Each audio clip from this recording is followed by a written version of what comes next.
যে যুদ্ধ শুরুই হয়নি সেটাই কি আজ রাতেই বিশ্ব ধ্বংস করতে পারে? আজ রাতেই একটা সভ্যতা ধ্বংস হতে পারে। কিন্তু প্রশ্ন হলো, এটা কি সত্যি নাকি শুধু ভয় দেখানো কথা? সম্প্রতি ডোনাল্ড ট্রাম্পের বক্তব্য ঘিরে আতঙ্ক ছড়িয়েছে। যদি ইরান চুক্তিতে না আসে তাহলে বড় ধরনের হামলা হতে পারে। আপনি ভাবছেন পারমাণবিক আঘাত নাকি পুরো দেশের অবকাঠামো ধ্বংস? বাস্তবতা হলো, যুক্তরাষ্ট্র চাইলে সাথে সাথে পারমাণবিক হামলা করতে পারে না। কারণ আন্তর্জাতিক আইন, রাজনৈতিক চাপ, বৈশ্বিক প্রতিক্রিয়া। আর একটা পারমাণবিক হামলা মানে শুধু একটা দেশ না, পুরো পৃথিবী ঝুঁকিতে পড়বে। কিন্তু আসল ভয়টা এখানে।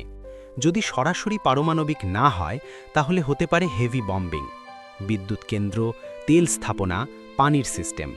ইরান ইতিমধ্যে হুঁশিয়ারি দিয়েছে, এমন হামলা হলে পুরো মধ্যপ্রাচ্য অন্ধকারে ডুবে যেতে পারে।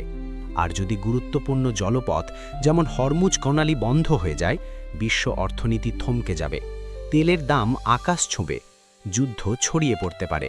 তাই বাস্তব প্রশ্নটা হলো, এই উত্তেজনা কি সত্যিই যুদ্ধের দিকে যাচ্ছে নাকি এটা শুধু রাজনৈতিক চাপ তৈরির খেলা? আপনার কি মনে হয়, এটা কি বাস্তব হুমকি নাকি কৌশল? ভিডিওটা সেভ করুন, শেয়ার করুন, আর এমন বিশ্লেষণ পেতে ফলো করুন।